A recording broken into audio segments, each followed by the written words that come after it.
Welcome to In All Things. Here at Loyola University Chicago, we call ourselves a diverse community seeking God in all things. Join us for a series of thought-provoking and engaging conversations with ramblers across many areas of expertise. We hope you can join us in a process of discovery and inspiration as we all expand our perspectives. I'd now like to introduce our host, our Vice President for Mission Integration, Claire Noonan. Hello, everyone, and welcome to In All Things. What a joy, and we will explore later in this episode what that word means. What a joy it is to welcome as our guest this time Dr. Teresa Gonzales, Assistant Professor of Sociology here at Loyola University Chicago.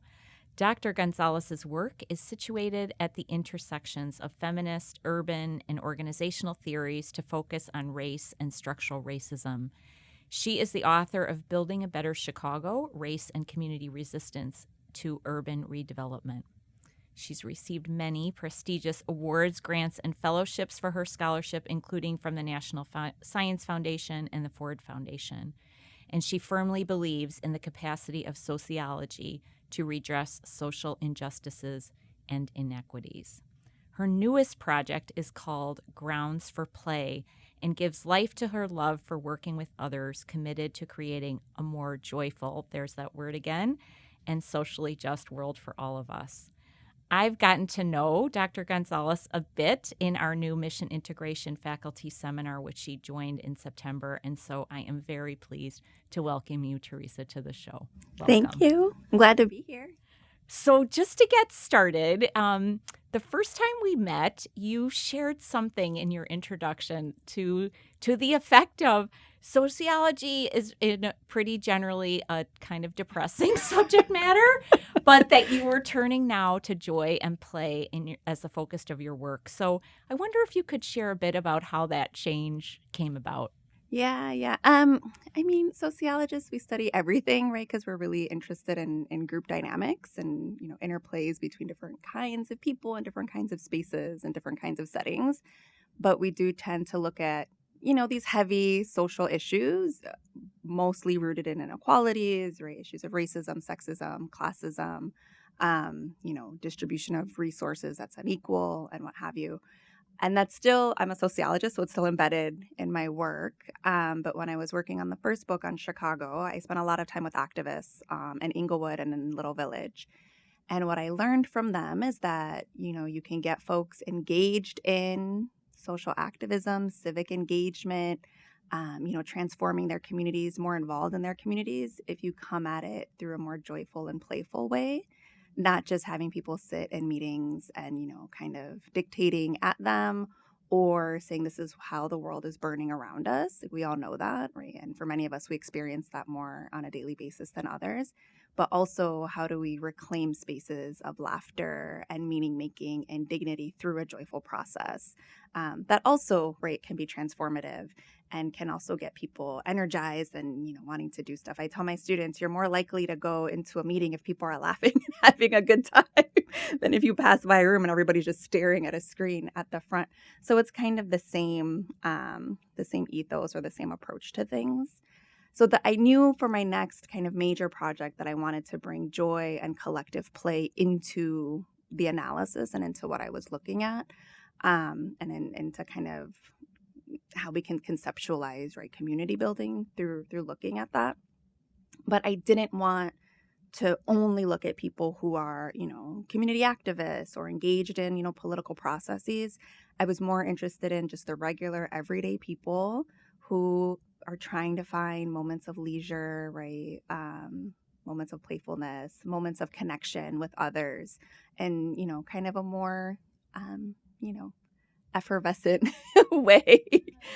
So that's really where I made that shift. Where I was like, okay, I looked at activists and kind of political processes before. Now I want to see what is just the regular everyday person doing, right, to build community in these playful ways. Yeah. So it sounds like in a way this joy and playfulness is now a subject of your research. I wonder if are ways it has influenced the way you do the research and maybe also your teaching. Yeah, of course. In terms of so I'm a community engaged scholar, which means that and I'm an ethnographer. So both of those mean that I spend a lot of time building relationships with folks that I'm working alongside regarding whatever kind of research project I'm in. Bringing joy into some of that has meant, ensuring there's levity in these processes, right? Ensuring that there's the same level of seriousness that's applied to this. Sometimes, when I tell people that I do work on joy and play, they, are like, well, that seems kind of squishy and not as serious as, looking at large scale redevelopment in Chicago. And it is serious, right? Because we know that folks need to experience the full range of humanity. And we know that poor people and people of color, and especially men of color in public, are oftentimes restricted from having access to those forms of leisure, from having access to being playful, right? To having access to public spaces where they can just kind of joke around and play in whatever way, right? That's meaningful for them. So ensuring that there's some aspect of that to it, and also highlighting the seriousness of it as well. In terms of my classes, I love playing games in my classes. So I'll incorporate like some kind of playfulness. I'll have either it's, a game to learn a social theory, right? Or set of theories, like inequality or, like capitalism or what have you, right? Or it's about getting folks up and moving around. Like I think I'm on leave, but I think we're kind of in that mid-semester slump right now. And we've all had that feeling where we walk in a class and the students are just staring at us like they want to pass out. Yes. And I'll have students I'm like, okay, everybody, if you can, right, stand up and like close your eyes, smile to yourself, right? Stretch, make yourself really big, make yourself really small, move around a little bit. To also, right, get ourselves out of our minds, right, out of what we think a classroom needs to be. But then also to kind of like get our blood flowing and the oxygen into our brain and remembering to like smile in these spaces. I also try, I don't know if I'm effective, but I do try to encourage students to play in terms of their assignments and to see these, it's about a growing and a learning process. And so if you're playing while you're learning, like, yeah, you're going to make mistakes, but then you learn from those, right? And try and be creative in the kinds of things that you're doing. So I still assign papers, of course, but I also have students build dioramas, right, about a particular set of theories or experiences. I've taken students when I taught downtown to the little public park over by the water tower, that park behind it. Like, yes. I've taken them there and said, okay, go play. Now, why is it that for some of us we didn't? Right. Why was there hesitation, or what did you notice? To play, right. Like, yeah. So what is happening there as well? So I try to have some, elements of fun and levity alongside the very serious things. Topics. Right. Yeah. Because play is serious. Right. And so also kind of putting it in that vein as well. And if you found in those settings, in the community-based research setting in the classroom, that your engagement in a playful and still serious manner has changed the dynamics of your relationship? Yeah, we tend to, if we're laughing, we're more comfortable with people, right? So there's this feminist, Latina feminist theorist who says that to feel comfortable to play with others means that you have to make yourself vulnerable and you have to feel safe. And so if you can get others to play with you, then that means they're also making themselves vulnerable and they feel safe, right? Safe from judgment, safe from, harm, safe from whatever it is, right, that they need to feel safe from. So I have seen, right, some dynamics changing. When I have students make themselves really big, really small, smile at themselves, the classroom, there's just like a lot more kind of, the air feels lighter in the class, right? And then we can like get into the discussion about structural inequality or whatever it is we're talking about. When we play games, students have said, in either the mid-semester feedback or at the end, that they wish we did more things like that because that's what they remember, right? In terms of taking, theories forward. Because they felt, it's one thing to learn about social inequality, right? It's another thing to feel it in the moment and see it playing out, right? But it was also done in a safe manner, right? Like it seemed a little stressful, but then there's a debriefing. So I think, it kind of helps folks get out of their element and does people. Yeah, it builds community in really interesting ways. Yeah, it sounds like play is another way to is another engaged learning praxis. Yeah. Right. Yeah. There's this really good, I'm going to forget, there's this really great website now. I can send it to you. So Dr. Ruha Benjamin, she's a sociologist and does work in Africana and African American studies. She just wrote a book called Imagination, a Manifesto. And there's now a website connected to it about bringing playful practices into pedagogy. And so I've been looking through kind of her website as well to think through like, oh, like this is, I'm glad more people, right, are thinking about this, because I know I want to hang out with people that I'm having a good time with, right? I don't want to hang out with people where it feels like a slog. And so this is a way, I think, to cultivate spaces like that. Yeah, I love that bridge that you've just made from play to imagination. And it seems that that notion of imagination is becoming a theme in your work and in your teaching, obviously, as you've just explained. It's also a major theme in Ignatian spirituality.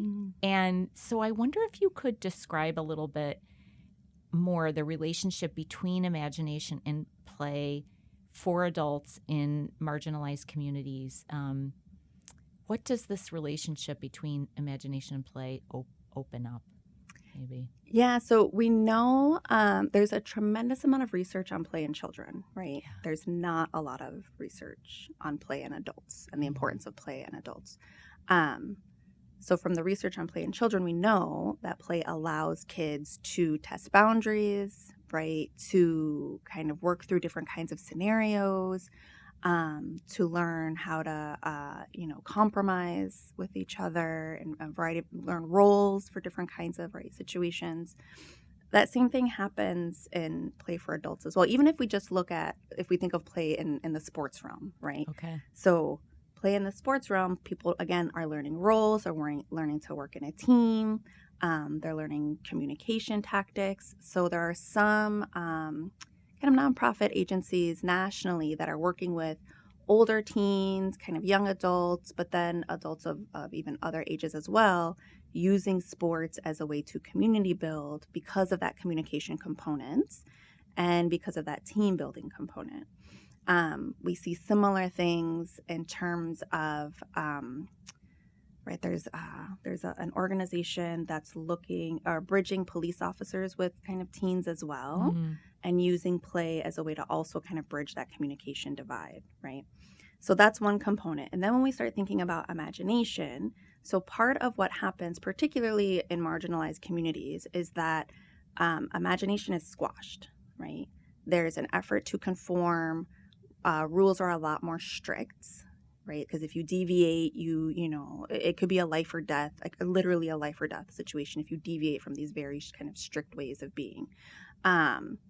You have a mental health episode and your family calls the police, that could be a life or death situation, right? You stay out a little bit too late and it's maybe an unsafe area, that can be, right, a life or death. It's just, there's very strict ways of being that then can squash creative and generative forms of imagination, right? Because we can't completely turn imagination off. It's just imagination, like anything, can be generative or it can be destructive. And so it starts to turn off those kind of generative ways of thinking that also dampen our humanity, right? It doesn't allow us to experience that full range of things that we all should have access to.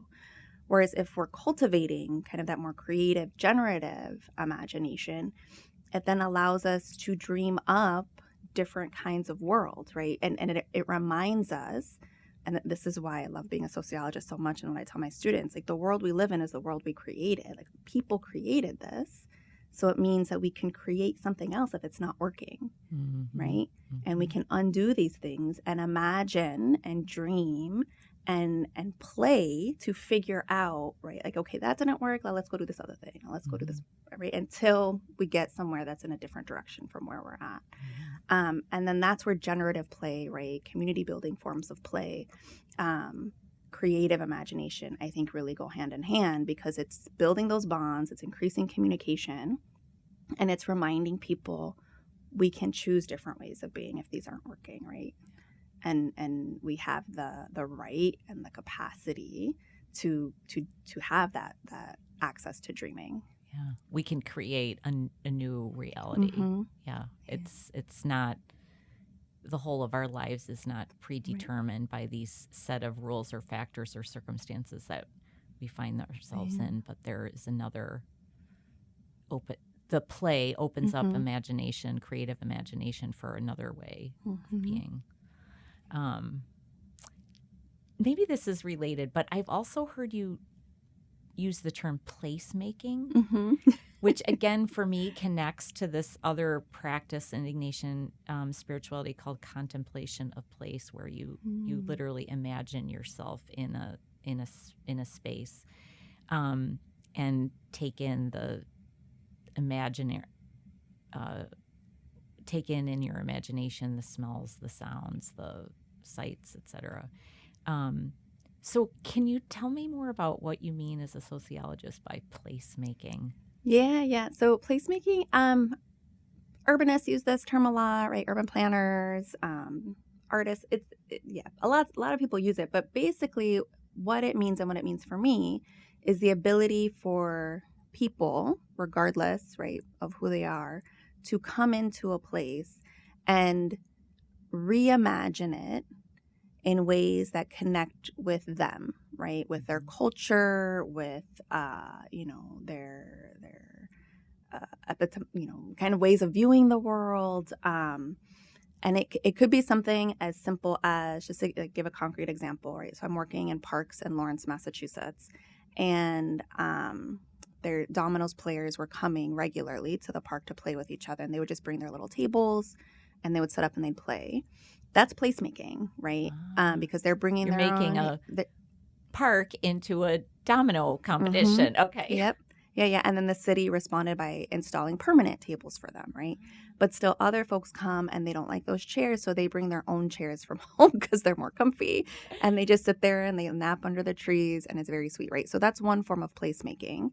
I also talk about other forms of placemaking that are rooted kind of in the built environment, right? So you may see over on Division Street, right, those big flags, right, Puerto Rican flags, right? That's a form of placemaking, right? It's asserting one's culture, one's identity onto the built environment. But then there's also a somatic form of placemaking, which I think is getting at this Ignatian kind of contemplation of place, where it's also, even if it's temporal, right, temporary within a particular moment, but you may hear, classic salsa playing or a reggaeton playing in the park at the same time that you're hearing multiple people speaking Caribbean Spanish and wearing baseball caps with, the Dominican flag on it. And you're smelling, there's a local street vendor who's cooking up, right, meat and rice dishes. So you're also getting the smells, right? So you're seeing things, you're hearing things, you're smelling things, right? There's the sound of dominoes, being stacked and then scraped away at the end of a game, right? So it becomes this fully immersed and embodied thing that's beyond just the chairs, the flag, right? That's not just the built environment. It's the whole package. And it might be temporary, but it's the whole package for that 5 minutes, hour, whatever it is. If we think of street festivals, right, those are great examples of the kind of these temporal, somatic placemaking activities that are kind of all encompassed in one. They're there for a limited amount of time, then they leave. Wow. And tell me a little bit about the dynamic of community building and placemaking together, right? Sounds like placemaking is critical for community building, right? Yeah, because it's how a group asserts kind of their existence into a place, right? So especially when we're thinking about marginalized populations, regardless of what kind of marginalization, right? There's an effort. If they are marginalized, there is an effort to marginalize this group, right? And so the response is then to assert their right to be in that space, right, through kind of placemaking activities and saying, well, no, we belong here. We have a right to have access to this space. And this is how we're going to assert ourselves. And we do that in community, right? If it's one person doing it, like, is that placemaking? Maybe for that one person, right? But for it to have impact and for others to notice, then you do start getting kind of folks coming together to do this. And the really lovely thing is that even if, folks came together and said, there's an empty lot at the corner, and we're going to come together and we're going to put a community garden there, right? 5 residents come together, they do that, that's placemaking, right? They're transforming the space in ways that speaks to them. Well, it's going to have an impact on everybody who walks by that, right? You may get other people involved. More folks might come out and say, hey, we want to be involved in this community garden in kind of these other interesting ways. Or people will just pass by and be like, that's really beautiful, right? I'm not looking at an empty, overgrown lot that's all busted up. I'm now looking at a beautiful space. Right? It's calming for our systems, right? We know overall people prefer to look at beautiful things, right, than things that look decayed and kind of like in disarray. So it builds community in that it brings folks together to do the act, but it also builds community in that it brings people together to appreciate the act as well. Mm-hmm. And how engaging of the imagination placemaking is as well. Both engaging of imagination and then it's sort of the virtuous spiral, right? It engages your imagination, then the place changes, then the creativity arises, and you imagine new things. Is that the dynamic? Yeah. Well, and it speaks to, I can be critical of the word resilience and grit, but it does speak to how people reject domination, right?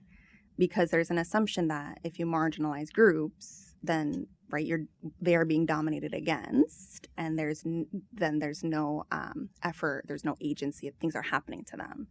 And part of what I show throughout my work is that no, folks consistently have agency and consistently work against these forms of domination and marginalization, sometimes in very big ways, right, like with the activists in Chicago, but sometimes in these smaller ways, like playing dominoes in the park, right? Or having a cleanup drive with their friends, or playing music that's relevant and pertinent and things that they enjoy that they don't always hear, right, out in public. Which gives, it's the tendency towards flourishing, right? So I can't believe we're like at the end of our time already. I told you I talk a lot. No, I told you it would go by fast. The question I've been sort of closing with, Teresa, is this one. So the late Jesuit priest Howard Gray wrote an article, which I think we actually maybe even read together in the faculty seminar, but I might be thinking of a different group.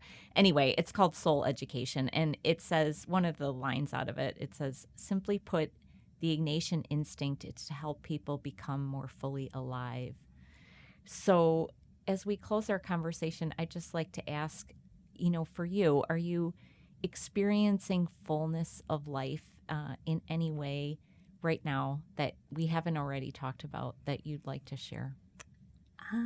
Always, but fullness of life. So I moved. One of the reasons I was really excited about coming to Loyola is that I'm from Chicago.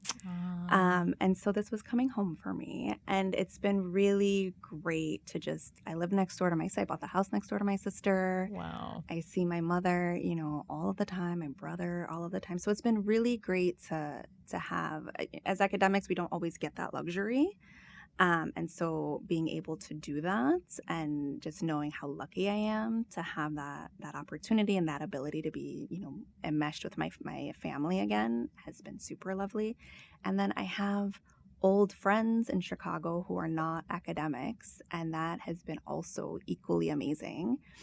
Because I think sometimes for faculty, we have a tendency to talk to a lot of other faculty. And that was definitely the case when I was at my prior institutions. And so now I'm not, and I still talk, of course, I talk to my colleagues, I'm friends with my colleagues, that's all great. But I am also engaging in conversations with friends who have no clue what it means to be a professor and don't particularly care, and have just, interesting, insightful, funny, great ideas about the world that are also pushing my thinking in super cool ways. And I am really appreciative of that. You're right, that is very soul fulfilling and soul giving, because it's exciting, right? And it's new and it's different, and it's also the same because I grew up here.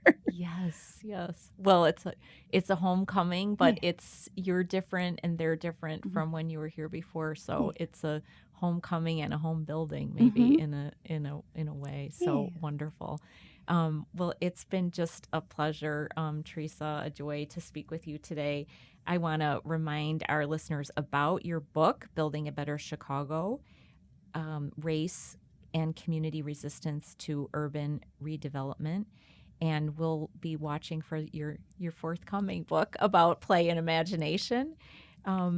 Also, for our listeners, you can find this podcast on Spotify and on the Loyola University Chicago website by searching on Ignatian Heritage Month. I'd like to thank our whole team here at In All Things, Kayla Cooney, Clemisha Richards, Lauren Schwer, and Julia Price. And until next time, keep seeking God in all things.